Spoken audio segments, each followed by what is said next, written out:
যেই দিবসে ইমাম হুসাইন রাদিয়াল্লাহু তাআলা আনহু সহ কারবালার প্রান্তরে আল্লাহর রসুলের আহলে বাইতকে শহীদ করে দেওয়া হয়েছিল, ওই দিন থেকে পরপর 3 দিন পর্যন্ত গোটা পৃথিবীটা অন্ধকারে নিমজ্জিত ছিল। গোটা পৃথিবীর জমিনে সূর্য আলো দিত না, সূর্য শোক পালন করছিল। সূর্য এত আলো, এই আলোটাকে সূর্য শোকের জন্য আলোটাকে নির্ভাবিত করে দিয়েছিল। আসলামাত, অন্ধকার আচ্ছন্ন হয়ে গিয়েছিল। গোটা পৃথিবীবাসী দেখেছিল যে পৃথিবীতে সূর্য মনে হয় আর উঠবে না 3 দিন পর্যন্ত। এরপরে কি, সুম্মা যাহারাতিল হুমরাতু ফিস সাবাই লাম্মা কুতিলাল হুসাইন, এবং আকাশ রক্তিমাকার ধারণ করেছিল যখন ইমাম হুসাইন রাদিয়াল্লাহু তাআলা আনহুকে শাহাদাত বরণ করা হয়েছিল। এখন বলেন, সূর্যটার উপরে ক্ষমতা চলে কার? বুঝে থাকলে সবাই একটু বলেন আল্লাহ সুবহানাহু ওয়া তাআলা। আল্লাহ সুবহানাহু ওয়া তাআলা সূর্যটাকে আলো দিতে নিষেধ করছেন, কারণ আহলে বাইতকে শহীদ করা হয়েছে। আকাশটা রক্তিমাকার ধারণ করেছে, কারণ আহলে বাইতের রক্ত জমিনে পড়েছে। আকাশ শোক পালন করে, সূর্য শোক পালন করে। সুবহানাল্লাহ বলবেন না? এরপরে ইমাম জুহুরি রাহিমাহুল্লাহ তাআলা বলেছেন আরেকটা বর্ণনা, আন্নাহু ইয়াউমুন কুতিলাল হুসাইনু লাম ইউকুলাব হাজারুম মিনাল আহজারি বাইতিল মাকদাস ইল্লা উজিদা তাহতাহু তামুন আবিদ। বলা হয়েছে, যেই দিনে ইমাম হুসাইন রাদিয়াল্লাহু তাআলা আনহুকে কারবালার প্রান্তরে শহীদ করা হয়েছিল, ওই দিনে বাইতুল মাকদাসে যারা অবস্থান করেছিলেন তারা যে কোনো কাজের জন্য, যে কোনো প্রয়োজনে, যে কোনো পাথর বা ইট মাটি থেকে উল্টাইত, তার নিচে দামুন আবিদ, তাজা রক্ত তারা দেখতে পাইত। বলুন না নাউযুবিল্লাহ। গোটা জমিনটায় খবর হয়ে গেছে আহলে বাইতকে শহীদ করা হয়েছে। এই কথা আপনার মতো আমার মতো কোনো বল্টু মৌলবী বর্ণনা করেন নাই। ইমাম জুহুরি রাহিমাহুল্লাহ তাআলার রেফারেন্সে আর সাওয়াইকুল মুহরিকার ভিতরে এসেছে। এরপরে কি, ওয়া ইন্নাস সামাআ ইহমাররাত লিকাতলিহি, যেই দিনে ইমাম হুসাইন রাদিয়াল্লাহু তাআলা আনহুকে শহীদ করা হয়েছিল, ওই দিনে আকাশ রক্তিমাকার ধারণ করেছিল। অনকাসাফাতিস শামসু, এবং সূর্যগ্রহণ হয়েছিল, সূর্য তার আলোকে আটকিয়ে দিয়েছিল, সূর্যের আলোটা জমিনের মাঝে প্রেরণ করে নাই। এই কারণে এতটা বেশি অন্ধকার হয়ে গিয়েছিল, হাত্তা বাদাতিল কাওয়াকিবু নিসফান নাহার, অর্ধ দিবসে দুপুরের সময় আকাশের ছোট ছোট তারকাগুলোকে খালি চোখে দেখা গিয়েছিল। বলুন আল্লাহু আকবার। এখন দুপুর 1টা, আকাশে কি তারকাগুলো আছে না? কিন্তু আমরা দেখি না কেন?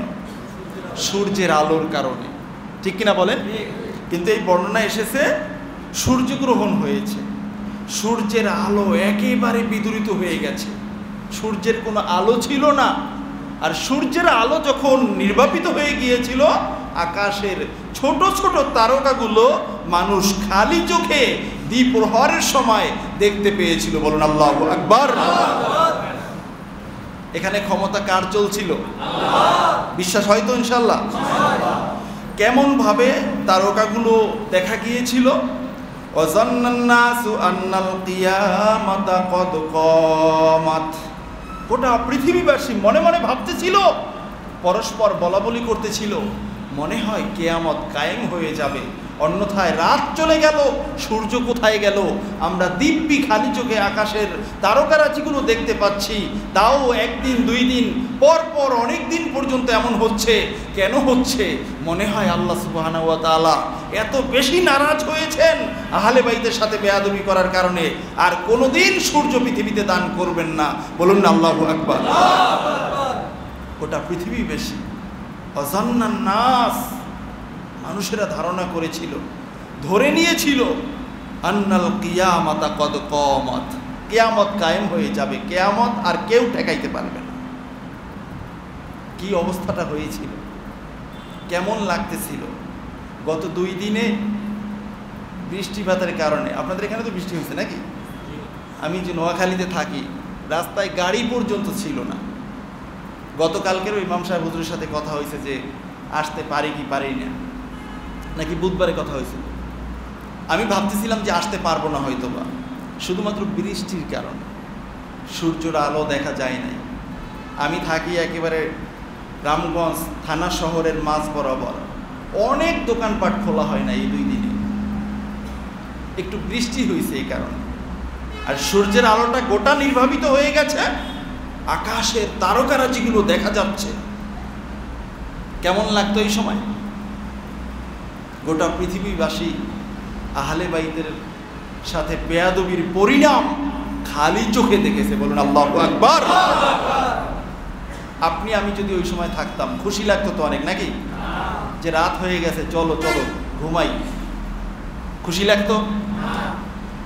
বন্ধুরা আমার, দেখেন আল্লামা ইবনু সিরিন রাহিমাহুল্লাহ তাআলা অন্য আরেকটা বর্ণনা করেছেন, অন্য আরেকটা রিওয়ায়াতে, অকদ মাতারাতিস সামাউ ওয়া মা যালা আসরুহু ফিস সিয়াবি মুদ্দাতান হাত্তা তাকাত্তাআত।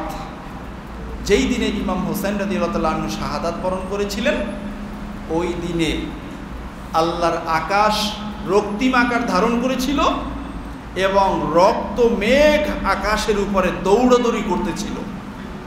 ওই রক্ত মেঘ থেকে রক্ত বৃষ্টি পড়েছিল। যারা ওই সময় বাহিরে ছিল, যাদের পোশাকের মাঝে ওই রক্ত বৃষ্টি লেগেছিল, এই রক্তের দাগ তারা সাবান দিয়ে কোনো কিছু দিয়ে তারা আর দূর করতে পারে নাই। ওই কাপড়টা ছেঁড়া পর্যন্ত ওই কাপড়ের মাঝে এই রক্তের দাগ ছিল। বলুন আল্লাহু আকবার। আকাশের থেকে রক্ত বৃষ্টি, আকাশ কান্না করেছে, মানুষ দেখেছিল।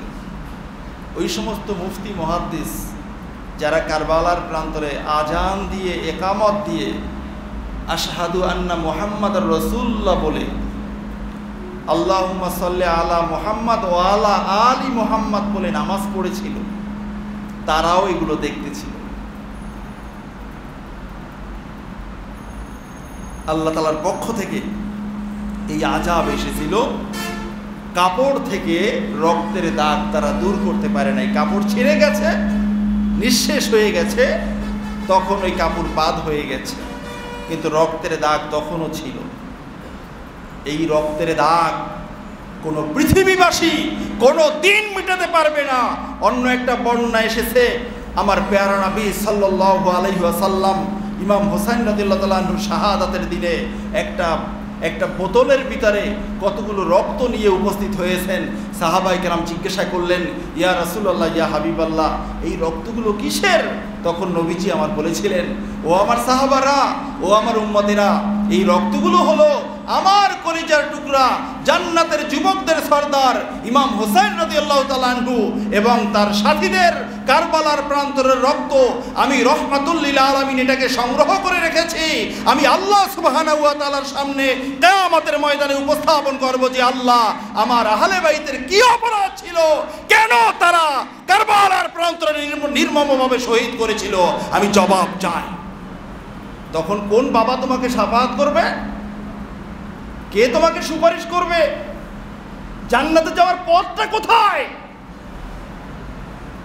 আশ্চর্য লাগে, যেই রহমাতুল লিল আলামিনের কারণে শাফাআতের জন্য অন্য অন্য নবীরা পর্যন্ত তাকিয়ে থাকবে, আর সেই নবীর উম্মত আহলে বাইতকে হত্যা করে এক জায়গায় দাওয়াত করে নিয়ে আমি রাস্তা দিয়ে যাচ্ছি, আপনি আমাকে আঘাত করলেন ভিন্ন কথা, কিন্তু আপনার বাসায় দাওয়াত দিয়ে আপনি আমাকে আঘাত করবেন, এটা আর রাস্তার আঘাত কি এক? সবাই বলেন এক। দাওয়াত করে নিয়েছে, 12,000 13,000 চিঠি, শত শত চিঠি দিয়েছে। না আসলে কিয়ামতের ময়দানে আসামি করব আপনাকে, আপনি আমাদেরকে ইসলাম বুঝান নাই। আমরা সোনার বাংলাদেশেও এমন চিত্র আমরা দেখেছি।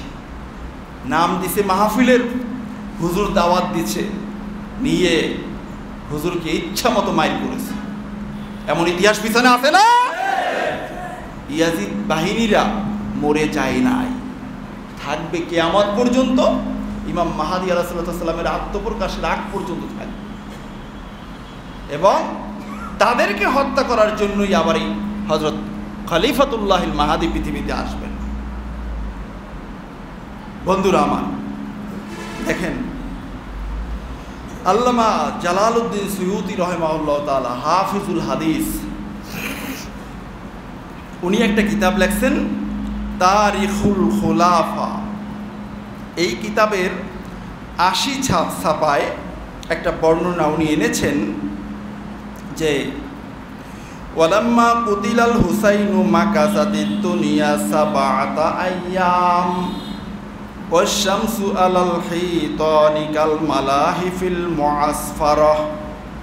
বলা হয়েছে যেই দিনে ইমাম হুসাইন রাদিয়াল্লাহু তাআলা আনহুকে শহীদ করা হয়েছিল, ওই দিনের থেকে ৭ দিন পর্যন্ত, আগে আমরা পেয়েছি ৩ দিন, এই বর্ণনা এসেছে ৭ দিন পর্যন্ত গোটা পৃথিবীটা অন্ধকারের চাদরে নিমজ্জিত ছিল। এবং ওয়াশ-শামসু আলাল হিতানি কাল মালাহিফিল মুআসফার, সূর্যের আলো বলতে কোনো কিছু ছিল না। সূর্য থেকে যেটা আসতো এটা মনে হইতো যেন রক্ত ফিঙ্কি দিয়ে সূর্য থেকে বের হচ্ছে।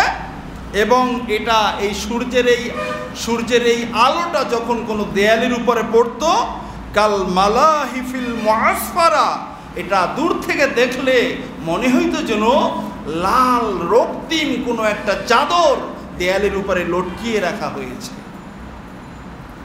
দেয়ালে যেন রক্তের প্রলেপ করে দেওয়া হয়েছে, রক্তের লেপ তো শুকা দেওয়া হয়েছে, এমন দেখা যেত। তার মানে হলো সূর্য আলো দিত না, আলো নামে যেটা দিত সেটা ছিল লাল। কারণ ইমাম হুসাইন রাদিয়াল্লাহু তাআলা আনহুর রক্ত মোবারক কারবালার জমিনে ঝরানো হয়েছে। এটা আল্লাহ তাআলা সহ্য করেন না, সূর্যের আলোটা লাল হয়ে গেছে। ওয়াল কাওয়াকিবু ইয়াদরিবু বা'দুহা বা'দা, আর আকাশের তারকাগুলো দেখা গেছে একটা একটার উপরে ছুটাছুটি করে আশ্রে আশ্রে পড়ছে। তারকাটা জায়গায় নেই, অস্থির হয়ে একটা একটার সাথে একটা একটার উপরে পড়তেছে। মানুষেরা ভয় করত যে এই তারকাগুলো না জানি আমাদের গায়ে এসে পড়ে, কারণ তারকাগুলো তো থাকবে স্থির নাই, এক জায়গায় নাই। তারকাগুলো হাঁটাচলা করছে, লাফালাফি করছে, ছুটাছুটি করছে, অস্থিরতা প্রদর্শন করছে গোটা তামাম বিশ্ববাসীকে। ইমাম হুসাইনকে শাহাদাত বরণ করা হয়েছে, তোমরা বেঁচে আছো, আবার মুসলমান দাবি করো। আল্লাহ সুবহানাহু ওয়া তাআলা যদি চাইতেন ওই দিনেই কিয়ামত হয়ে যাইত, কিন্তু না, আল্লাহ তাআলা চান নাই। এজন্য যে কিয়ামতের আগে গোটা পৃথিবীতে ইসলাম কায়েম হবে, এটা আল্লাহ তাআলার পক্ষ থেকে একটা অন্যতম পরিকল্পনা। বলুন আল্লাহু আকবার। আমার মনে হয় এই অপশন না থাকলে, ইমাম মাহাদি আলাইহিস সালাতু ওয়াস সালামের এই অপশন না থাকলে কিয়ামত হয়ে যাইত।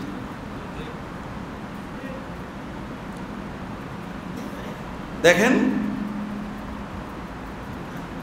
ওয়াকানা কতলুহু ইয়াওমা আশুরা, ইমাম হুসাইন রাদিয়াল্লাহু তাআলা আনহুকে যেই দিনে শহীদ করা হয়েছিল ওই দিনটা ছিল 10ই মুহররম, আশুরার দিবস। ওয়া কাসাফা শামসু যালিকাল ইয়াওম, ওই দিনে সূর্যগ্রহণ হয়েছিল। ওয়াহমাররাত আফাকুস সামাই সিত্তাতা আশহুর বাদা কতলিহি, বলা হয়েছে ওই দিন থেকে 6 মাস পর্যন্ত আকাশ রক্তিমাকার ধারণ করেছিল। বলুন আল্লাহু আকবার। এখানে এই বর্ণনা এসেছে সিত্তাতা আশহুর। ইমাম জালালউদ্দিন সুয়ুতি রাহিমাহুল্লাহ তাআলা 849 হিজরির মানুষ, উনি ছিলেন খাতিমুল হুফাজ। বেশিরভাগ মুহাদ্দিসিন কেরামগণ বলেছেন জালালউদ্দিন সুয়ুতী রাহিমাহুল্লাহ তাআলার পরে পৃথিবীতে আর কোনো হাফেজে হাদিসের জন্ম হয় নাই, বর্তমানেও নাই। 1 লক্ষ হাদিস সনদ সহ মুখস্থ করতে পারে, মুখস্থ বলতে পারে এমন কোনো পৃথিবীতে কোনো আলেম নাই। পৃথিবী জ্ঞান বিজ্ঞানের যুগ, কিন্তু এই জ্ঞান দিয়ে যা করে সেটা হলো মারণাস্ত্র বানাইতে কে কত বেশি পারে এই প্রতিযোগিতা করে, ঠিক কিনা বলে? এলেম শেখার জন্য প্রতিযোগিতা নাই, আর তারা করবেই কেন? তারা তো বিধর্মী। হাফিজুল হাদিস আল্লামা জালালউদ্দিন সুয়ুতী যিনি বলছেন আমি নবীজিকে জাগ্রত অবস্থায় 70 বারের উপরে দেখছি। ওনার কিতাব বাংলা বাজারেও অ্যাভেলেবেল পাওয়া যায়, আরবি কিতাব তারিখুল খুলাফা। এই কিতাবের মাঝে উনি এই বর্ণনা আনছেন যে 6 মাস পর্যন্ত আকাশ রক্তিম আকার ধারণ করেছিল। সুম্মা লা যালাতিল হুমরাতু তুরা ফিহা বা'দা যালিকা ওয়া লাম তাকুন তুরা ফিহা ক্বাবলা। উনি একটা নিদর্শন বলেছেন, ওহে গোটা দুনিয়ার উম্মতেরা, ওই রক্তিম আকার ধারণ করেছিল। আল্লাহ সুবহানাহু ওয়া তাআলা তার কিছু অংশ রেখে দিয়েছেন, যেটা তোমরা প্রত্যেক দিন ইমাম হোসেন রাদিয়াল্লাহু তাআলা আনহুর শাহাদাতের সময়, সূর্য অস্ত যাওয়ার সময় তোমরা এখনো পশ্চিম আকাশে দেখতে পাও। তোমরা জেনে রাখো ইমাম হোসাইনের শাহাদাতের আগে কখনো পশ্চিম আকাশ লালিমা দেখা যাইতো না। বলুন না আল্লাহু আকবার। এটা আগে দেখা যাইতো না। ইমাম জালালউদ্দিন সুয়ুতী রাহিমাহুল্লাহ তাআলার কথা বর্ণনা, এটা দেখা যায় 10ই মুহররমের পরে, কারবালার প্রান্তরে আহলে বাইতকে শহীদ করার পর থেকে। 6 মাস পর্যন্ত ছিল গোটা আকাশ লাল। আল্লাহ সুবহানাহু ওয়া তাআলা কিছু অংশ রেখে দিয়েছেন যাতে করে তার হাবিবের উম্মতেরা ভুলে না যায়।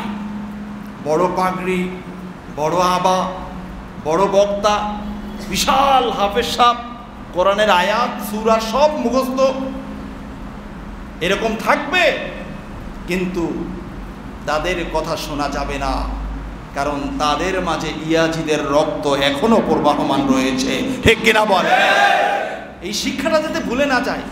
পশ্চিম আকাশে এই লালিমা এখনো লা যালাতিল হুমরাতু তুরা ফিহা বা'দা যালিকা ওয়া লাম তাকুন তুরা ফিহা ক্বাবলা।